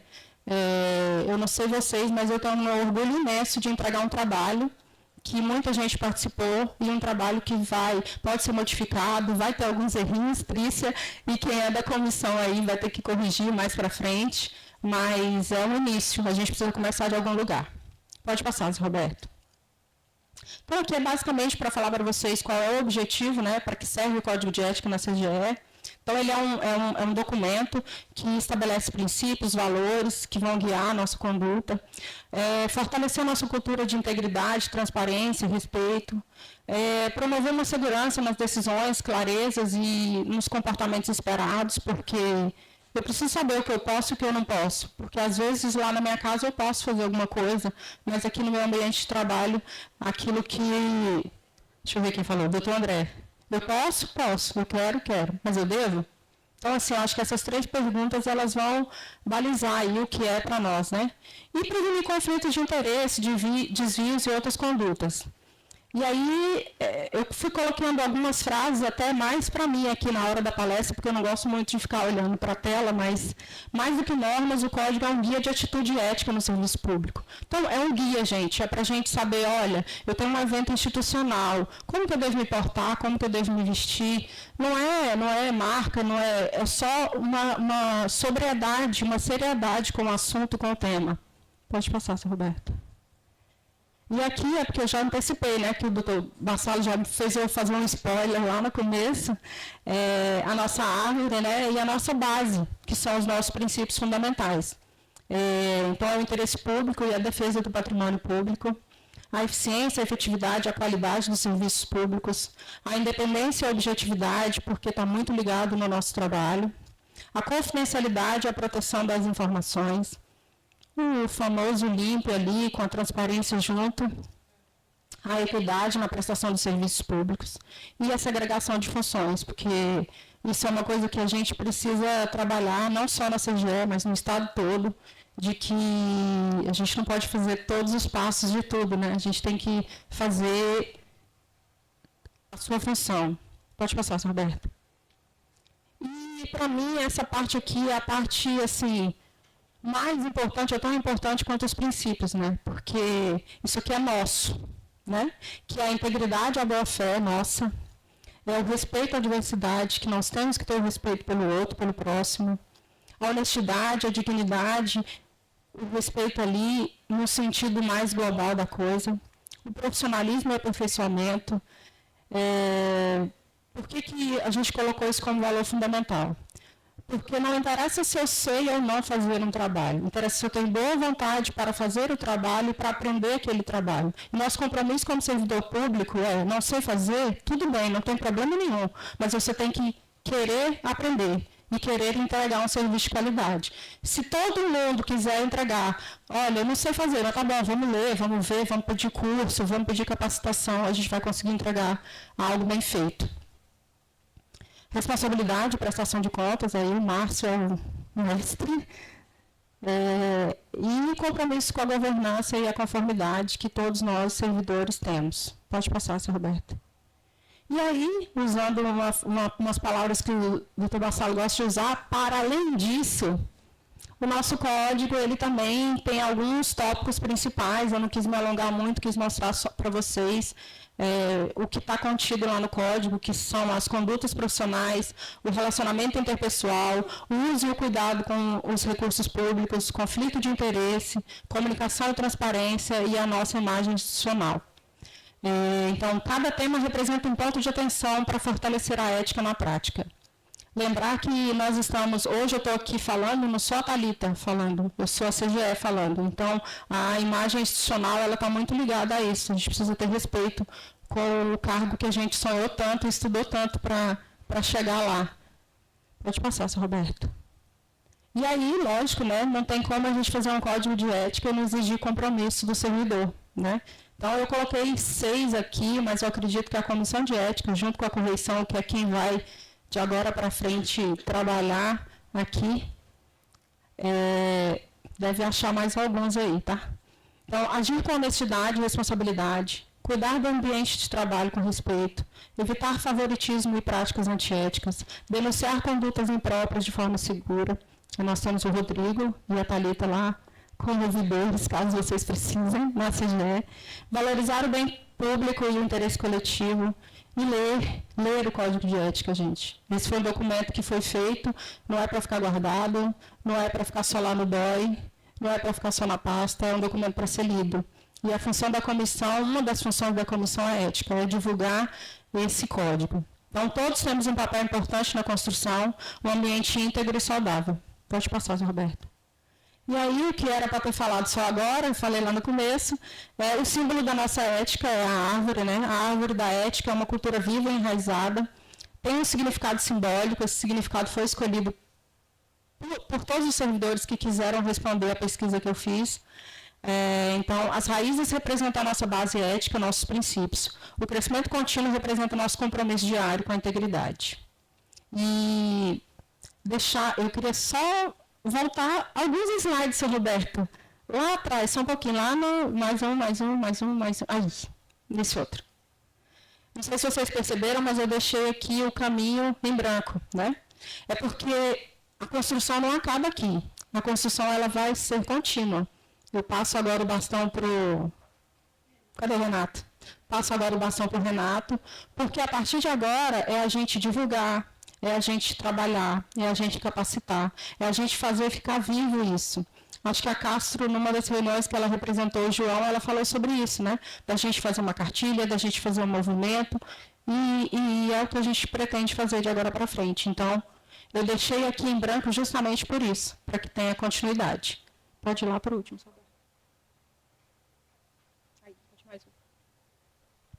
É isso. Esse aqui é o QR Code do Código de Ética. Quem quiser ver, ele está disponível aí.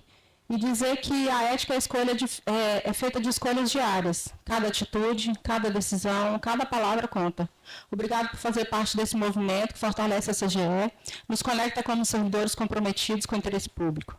Seguimos juntos com raízes firmes e valores vivos. A ética não é o fim, é o caminho que escolhemos para trilhar todo dia. Obrigada. Bom dia a todos. É uma grande honra estar aqui com vocês, né? Agradecer inicialmente o convite feito pela Lorena e estender aos demais servidores, né? Principalmente ao controlador-geral, Dr. Marcos, ao ex-controlador-geral, que também é convidado, mas uma vez controlador, né? Fica na casa. Então, estou com um grande desafio aqui de suceder tão boas palestras, né? Ainda mais depois de todo mundo deixar a parte teórica, né? Não, vamos ficar na prática. Eu vou trazer um pouco da parte teórica aqui, vou tentar parecer breve, né? Porque o tempo está curto, já mais de um dia, vocês devem estar com fome, tá? E, como a Lorena falou, o tema da minha palestra é o aspecto da ética no serviço público, como cultura organizacional, como compromisso de todos, mas eu vou trazer também, né, acho que a grande contribuição que eu posso compartilhar com vocês são os fundamentos da ética e da ética no serviço público, tá certo? Então eu vou trazer breves conceitos, não vou pretendo não ser enfadonho, tá certo? Que eu sei que às vezes os conceitos cansam, filosofia para alguns cansa, para mim é uma paixão, tá certo? Então pelo menos quando tiver alguém apaixonado fica mais leve, eu acho, né? O que é uma obrigação. Então, vou trazer aqui brevemente. Eu já fui falado que é a ética, mas para mim é uma pergunta muito difícil. Né? Eu estudo a ética há um tempo, né? É meu objeto de pesquisa, a ética. Eu poderia responder de cara para vocês que a ética é o estudo do bem. Né? Em poucas palavras, é isso. Então, como não gostar de estudar o bem? Né? É algo que acho que interessa a todos. E apesar enfim, orientação, né, da professora Rose, de ficar mais pé no chão, vou mencionar brevemente Aristóteles, né, que ele chamou de éticas, suas investigações sobre o ethos, ou seja, sobre as qualidades de caráter boas e más, ou seja, sobre virtudes e vícios. Em poucas palavras, Aristóteles chamou isso de ética, né, a parte das suas investigações, dos seus estudos que tratam das virtudes, das qualidades, né, das nossas ações. A palavra grega éticos foi traduzida em latim pelo termo moral, moralis, né? Que são os costumes e hábitos. Então houve aí, não vou dizer falha, né? Porque é muita pretensão, mas houve uma tradução aí um pouco diferente, né? Talvez do que Aristóteles fez. Aristóteles tratava a ética como um âmbito de estudo, como uma ciência, um saber. E a moral é algo mais prático, né? É o costume. Então a ética, eu gosto muito dessa definição aqui, é a disciplina filosófica que estuda um dos âmbitos da experiência humana, chamada o âmbito moral, né? Que é diferente do âmbito jurídico, político, estético, né? Estuda a beleza, o belo, E também diferente do âmbito religioso, né? A gente poderia botar alguns âmbitos para fazer a separação. Não? A moral não se confunde, embora esteja extremamente ligada com o direito, né? Mas não se confunde com esses outros âmbitos. E a moral, para encerrar essa parte de conceitos, né? Diz respeito a sistemas de valores, certos códigos de normas ou a certas concepções acerca do que é o bem. Como eu falei, é isso que eu quero que vocês levem para vocês. Ética e moral tem relação com o estudo do bem. É a dedicação filosófica para descobrir o que é o bem, o que é o correto, o que é o incorreto. E a gente se pergunta, por que fazer teoria, não ficar só na prática? Né? Eu estou vendendo um pouco meu peixe, né? Embora eu seja prático, né? Eu trabalho no Ministério Público de Contas, né? Eu sou assessor lá, trabalho na parte de controle externo, né? Há 11 anos. Então, meu dia a dia é a vida estatal, né? É a vivência que vocês têm como auditores, né? Como servidores da casa. Eu compartilho isso com vocês. Mas para a gente implementar e difundir essa cultura, a gente tem que estar convicto de que isso é valioso. E para você estar convicto de que algo é valioso, vocês têm que conhecer esse algo. Né? Se a gente não conhece, a gente vai difundir valores, atitudes que vão ser meio com base na intuição de que aquilo é bom. Mas eu não quero, a minha função aqui é tentar mostrar que a gente pode ir além da intuição e adquirir algum conhecimento teórico também sobre o que é ético. Tá? E se eu conseguir ir um pouco além nessa parte, eu me dou por satisfeito, tá bom? Então a gente já entendeu brevemente o que é ética, o estudo do bem, né? O que é o correto e o incorreto. E aqui eu trago alguns níveis de reflexão ética. A gente não começa a fazer ética, como vocês bem pontuaram, né? Na teoria, na filosofia. A gente começa no dia a dia. Então, a gente pode chamar de um nível pré-reflexivo, antes de estudar, antes de refletir. É o nível que um autor que eu vou mencionar mais adiante, que é o Magliandi, que é argentino, ele chama de normatividade pura. A conduta simplesmente se ajusta a determinadas normas morais. Não há um questionamento sobre tais normas. A gente só segue tais normas. Normalmente a gente faz isso. No dia a dia a gente simplesmente age moralmente sem questionar se aquilo é bom, se aquilo não é. E a gente pode passar para o nível reflexivo ainda. E o primeiro nível reflexivo ainda não é filosófico. Né? Qualquer pessoa aqui pode fazer esse nível reflexivo. Que é a reflexão moral. É o ponto de partida do senso comum, ou seja, o nosso senso comum, para qualquer reflexão moral pré-filosófica, busca-se responder a perguntas do tipo: será que eu devo fazer tal coisa? Né? Será que eu devo agir de tal forma no meu trabalho, com o meu colega, com o meu superior? Então são perguntas desse tipo que a gente começa a refletir. Né? A gente sai da mera intuição do agir mecânico, né? Moralmente mecânico, e começa a refletir. A gente pode dar um passo. Né? Aí já entrando no âmbito filosófico, e a filosofia não é só para estudiosos, qualquer um aqui pode estudar filosofia. Né? Chegando em casa, vocês podem estudar filosofia. É a ética normativa, que lida de maneira deliberada e consciente, ou seja, com vontade, com intenção mesmo, não é inconsciente, com a questão da validade dos princípios morais. Ou seja, a ética normativa trata da fundamentação e da crítica das normas e das valorações morais. Então a gente dá um passo adiante. Não só se eu devo fazer X, mas por que eu devo fazer X? Por que eu devo não me corromper? Por que eu devo tratar o meu superior, meu colega ou meu subordinado de maneira adequada? Não cometer assédio. Por que eu devo fazer todas essas ações morais? Né?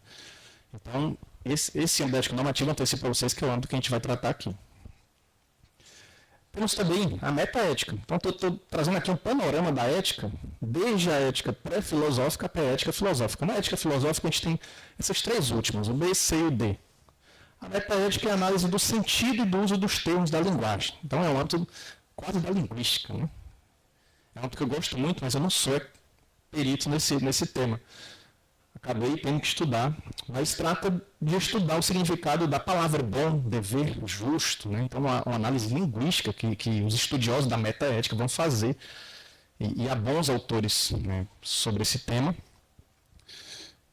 como John Searle, né, John Langershaw Austin, que são todos da filosofia analítica da linguagem, mas que tratam de metaética. Né? Richard Hare, também todos estrangeiros, mas tem gente no Brasil também estudando isso. E por fim, para encerrar esse slide, temos a ética descritiva, que consiste em observar e descrever o que certos povos, comunidades, consideram como moral.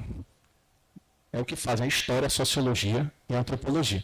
Só que em diferentes formas. O historiador ele observa as sociedades do passado, ou mesmo do presente, mas principalmente do passado, e vê como as pessoas se comportam. Ele não faz juízos morais, não questiona, ele observa, descreve. A sociologia é a mesma coisa.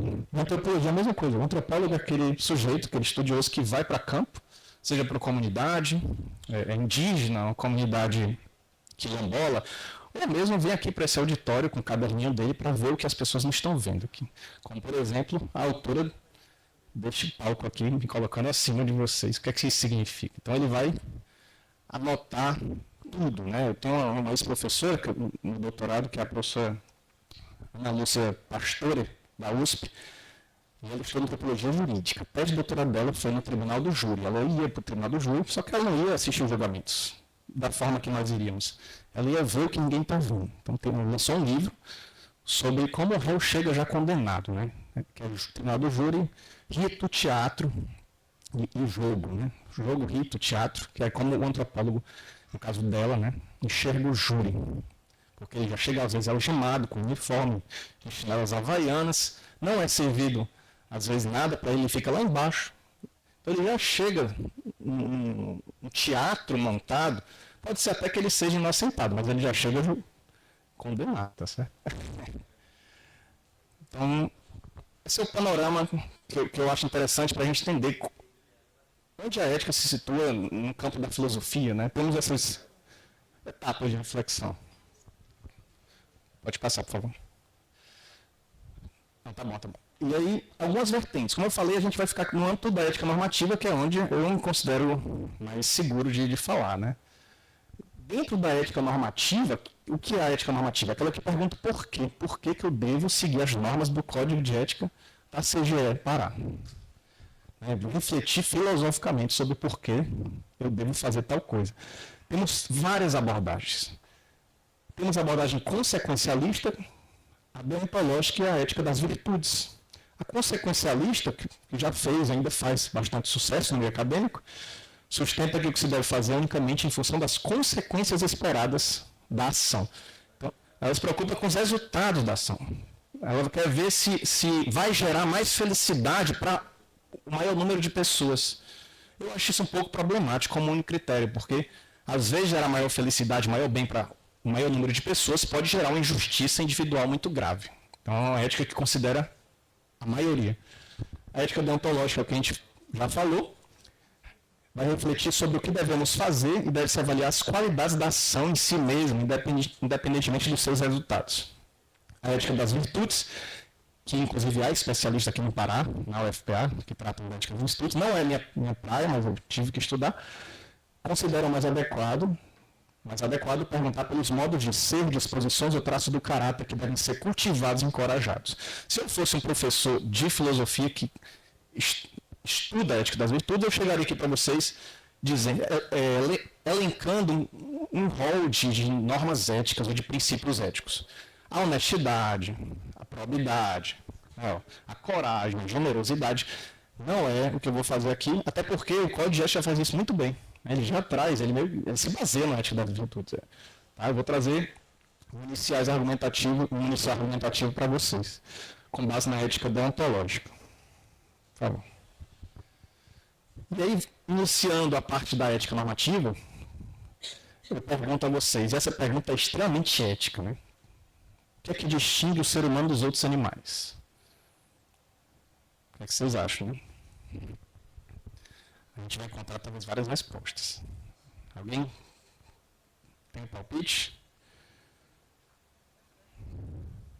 Pensamento? Pensar, planejar. Né?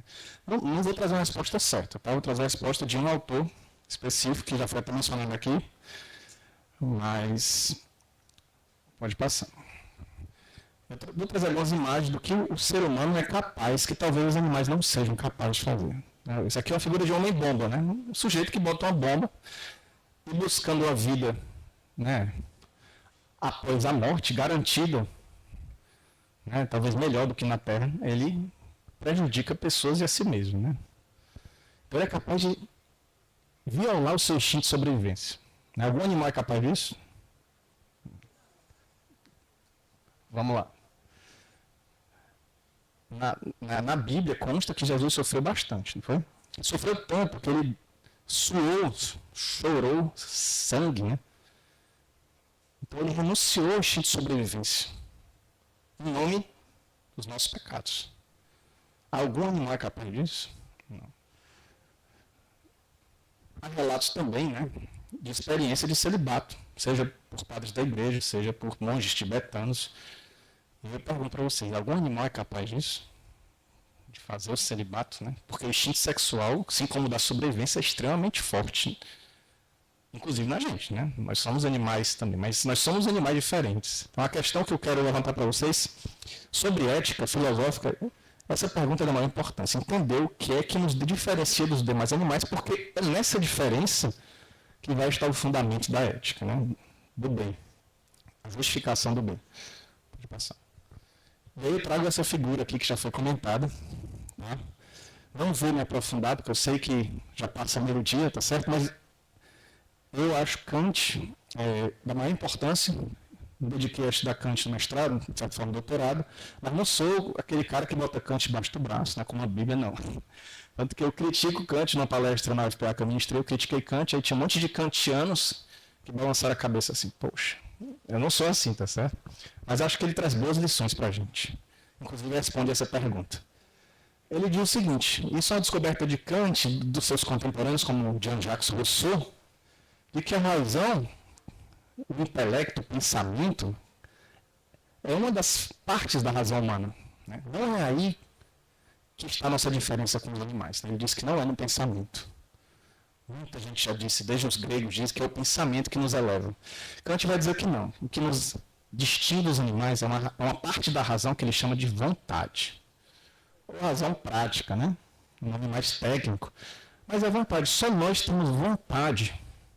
Vontade é você poder contrariar o seu instinto, sua programação biológica da natureza, que nós somos animais. Então ele separa os instintos da razão, mas essa razão prática. Então ele acha que a razão, além de conhecer o mundo, ela dita leis que ele vai chamar de leis da razão, leis morais, leis da liberdade, são leis morais. E aí ele conceitua liberdade, que tem tudo a ver com ética também. A liberdade é o fundamento da ética. Já antecipando para você, segundo Kant, ser livre é o que nos torna capazes de moralidade, capazes de fazer o bem, de praticar o bem. É a capacidade humana de determinar-se por si, independentemente da coação dos impulsos sensíveis. Né? Um conceito, entre aspas, aqui são palavras do Kant. O que são impulsos sensíveis? São nossos interesses, nossas paixões, nossos desejos. Tudo que não seja determinado exclusivamente pela razão prática, pela vontade. Então, ser livre é você ser capaz de se conduzir sem necessidade dos instintos e sem a necessidade dos interesses, das paixões, né, daquilo que ele chama que está na experiência. E aí ele separa leis da natureza e leis da razão. A lei da natureza é o que move os animais. São os instintos. Nós temos instintos, como eu acabei de falar. Quem aqui não tem medo quando está em risco de vida? Quem aqui, enfim, em algum momento não teve manifestação do instinto sexual também, né? Alguns mais, outros menos, mas é um instinto, tá certo?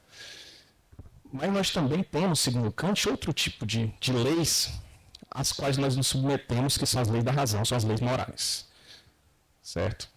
E por nós sermos habitantes de dois mundos, o mundo da natureza e o mundo da razão, da liberdade, é que nós conseguimos censurar as ações dos homens. Né? Por exemplo, quando o leão mata a sua presa, ninguém vai julgar o leão. Concordam comigo? Vocês vão aceitar. Apesar da crueldade que ele possa cometer com sua presa, ou qualquer outro animal, a gente não vai julgar. Na Idade Média se julgava animais, tá certo?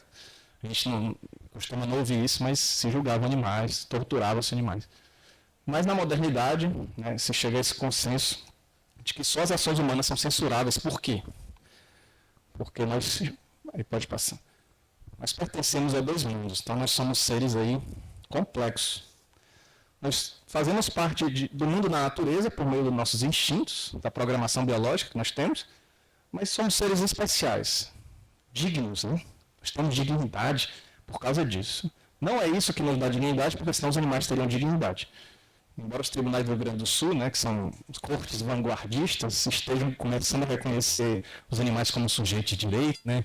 Não sei se isso é uma preocupação, porque a gente vai estar na mesma linha de dignidade dos animais. Se a gente avançar nesse ponto, mas sem entrar nessa polêmica, o que nos torna dignos e éticos, capazes de eticidade e moralidade, é sermos habitantes, ao mesmo tempo, de um mundo da liberdade. Sermos capazes de dar leis assim. Então, como foi falado aqui, a ética, a moralidade, é essa lei interna que todos nós temos, segundo Kant, de saber o que é certo e errado. De certa forma, intuitivamente, a gente tem condições, por termos a mesma razão, segundo Kant, de saber que matar é errado. De saber que mentir é errado. De saber que se corromper é errado. Certo? Só que Kant foi criticado porque ele estava reproduzindo a ética cristã que já estava na Bíblia. Né? E Kant disse, graças a Deus, eu não quero criar nada novo. Eu só quero fundamentar filosoficamente o que está na ética cristã. Eu não quero criar uma ética nova, não. Metafisicamente. Então, mais ou menos, para deixar mais claro ainda, o comportamento animal, ele seguia pelos instintos, a lei da natureza. A vontade humana, né, se divide em dois momentos, pela lei moral, né, que é um mandamento que a gente tem que fazer, e por um princípio subjetivo das nossas ações, que seria, mas nessa época se falava muito em máxima, que é o quê? Eu fazer uma promessa sabendo que eu não vou cumprir, é correto? A máxima que eu tenho que tratar aqui é fazer promessas sabendo que não vou cumprir. Eu posso universalizar isso? A pergunta que ele vai fazer é essa. Por último, a vontade divina de Deus, dos anjos, né, não tem qualquer submissão à lei da natureza, é o bem supremo. Não precisa de moral, de direito, não precisa de código de ética. A divindade, porque ela é supremo bem. Mas, então, a gente chega nessas outras imagens para a gente ver do que é que o homem foi capaz na história. Né? O homem foi capaz de escravizar e torturar, ainda é capaz disso. Né? O homem foi capaz de inventar bomba atômica e destruir cidades. Né? Pode passar. Isso aqui é uma foto do Holocausto. Um nazista caminhando sobre corpos de judeus. Então veja o tamanho da maldade que o ser humano é capaz de fazer, que os animais não são capazes disso. São capazes de destruir o planeta com poluição, são fonte de poluição aqui.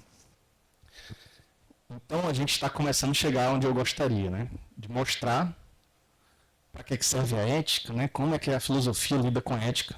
E a gente já está num discurso filosófico aqui, tá certo? Com vocês. E o homem é capaz de, no seu dia a dia, cometer condutas antiéticas no trabalho também. Vou trazer só algumas notícias. Isso aqui é do Google, tá certo, pessoal? Não fui atrás. Está nos noticiários. Vocês já ouviram falar de desvio da merenda escolar? Eu também já ouvi. Não é de hoje não, de décadas, tá? Vocês acham que a pessoa que desvia a merenda escolar dorme bem à noite? Dorme. Vocês acham que ela tem consciência moral? Talvez para ela sim. Para vocês, não. Mas veja por que a moral é importante, a ética é importante. Né? Porque a pessoa desvia a merenda escolar e dorme bem à noite, sem se preocupar. Vamos passar. Outro servidor público. Você já ouviu falar de médicos que vão, batem ponto e vão para casa?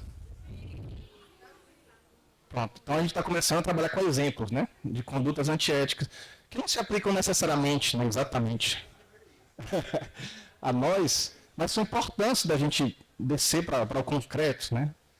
Então ele pode causar mal, não pode? Então sem ética, será que vale a pena viver, né? Essa é a pergunta de Kant. Sem ética, sem o bem, será que vale a pena viver sobre a Terra? Né? Já ouviram falar de venda de sentenças? Alguém já ouviu falar de venda de sentenças para os juízes? Eu já ouvi. Eu sou do Ceará, tá certo? Já ouvi lá, já ouvi aqui, já ouvi tudo que é lugar. O juiz a gente sabe que é bem numerado, não é verdade? Mas ainda assim acontece. Aí é gravíssimo, né? Porque às vezes a sentença implica soltar um fascínora, né? Um assassino, um traficante, ou mesmo beneficiar um grande empresário. Mas a questão é que é muito comum. Né? E semana passada eu vi que um condenado, um desembargador condenado, lá no Ceará, começou a cumprir pena. os tempos estão mudando, né? Pela primeira vez, os tempos estão mudando. Nunca tinha visto isso. Aos 75 anos, não é motivo de festejo, mas a justiça está atuando até contra as pessoas, né, de altos cargos. Aí, só para concluir, alguém vai falar em fraude de licitação? É só o que acontece, né? E aqui é no controle externo onde eu trabalho e vocês também devem detectar esses problemas. E eu dei um Google hoje cedo, né? Peguei as primeiras notícias, né? Então, não fui atrás, olha o tanto, pessoal. Uma semana, um mês, um dia, enfim. É todo o tempo. Então, a ética se mostra premente no estudo tanto prático, né, dos preceitos, valores, como também entender do que a gente está falando. Então, a minha missão aqui é avançar mais na teoria, mas prática e teoria não existe. Aliás, eu diria que não há nada mais prático do que uma teoria boa. Essa frase aqui é do professor Hugo de Brito Machado II, que é um tributarista lá do Ceará, e ele escreveu isso quando leu minha dissertação, que eu chamei ele para fazer a orelha do livro, e é verdade. Se a gente tem uma boa teoria, a gente tem uma boa prática, né? E aí, para encerrar a parte teórica, né, mais filosofia, porque não adianta só eu jogar para vocês, né? O que é a lei moral, essa lei da razão? É uma lei de uma vontade que é livre, que a razão cria e impõe a si mesma. Para que eu vou ter uma lei da razão se eu não devo obediência a ela? Então, se eu posso, eu devo, né? Kant tem essa frase: se eu posso agir moralmente, eu tenho o dever de agir moralmente. Eu sei que é muito forte, a ética kantiana é muito dura, né? Porque ela exige o respeito pela lei, sem qualquer expectativa do que vai acontecer, né? Tem até um caso famoso que Kant responde uma crítica, um texto chamado O Suposto Direito de Mentir por Amor à Humanidade, em que ele relata que um amigo dele, chegando na casa dele, correndo de um assassino, ele tem que dizer a verdade para o assassino. O amigo está dentro da casa, né? Aí, como assim um absurdo? É absurdo. Né? Eu acho que ninguém faria isso aqui. Protegeríamos nosso amigo, né? Mas Kant diz que temos que não mentir. A mentira é inegociável, né? Ele não relativiza nem a mentira. Até porque o sistema dele seria desconstruído se ele começasse a... Né? Mas é uma ética muito rigorosa, mas é uma ética ideal, tá certo? Não é uma ética descritiva, não é uma ética da antropologia, da sociologia, é uma ética que estabelece parâmetros. Quanto mais próximo do que ele propôs a gente atuar, mais virtuosos nós seremos. A virtude é um caminho, pessoal. Ninguém é um projeto acabado de virtude. Então, toda a vida, quanto menos exceções nós abrirmos para ações antiéticas, mais virtuosos, mais bons seremos, né? Essa é a ideia do Kant. E uma ação, segundo Kant, moralmente boa, independe do resultado que ela se espera. Então, a gente separa de uma ética consequencialista, e, como o doutor André Bassalo falou, né? Pois a ação é boa em si. A ação é boa em si mesmo. Temos um imperativo categórico, que esse nome muito ouvido por aí, nada mais é do que a fórmula da lei moral, né? Basicamente, ele trabalha da seguinte forma: faça X porque a ação é boa em si mesmo. Temos imperativos hipotéticos. Se quiser Y, faça X. A ação é boa para qualquer outra coisa. Se eu quiser fazer uma cirurgia, eu tenho que adotar tal técnica. Se eu quiser construir uma mesa, preciso adotar tal técnica. Eu não devo matar porque eu vou ser preso. Até a norma jurídica ela é hipotética, porque ela tem uma condição. Para eu não ser preso, eu não devo matar. A moral, não. Você não deve matar e ponto. Faça isso. E aí, essa é a forma do imperativo do século XVIII, né, que vocês vão ver. Kant não dá exemplos de virtudes morais no sentido da ética da virtude. Seja honesto. Ele dá isso aqui. Você só deve agir se você puder universalizar os princípios da atuação. E ele dá exemplos de princípios, né? Eu posso universalizar isso aqui, ó. Por amor de mim mesmo, devo encurtar minha vida, se ela prolongando-se me ameaça, mais com desgraças do que me promete alegrias? Eu posso me matar?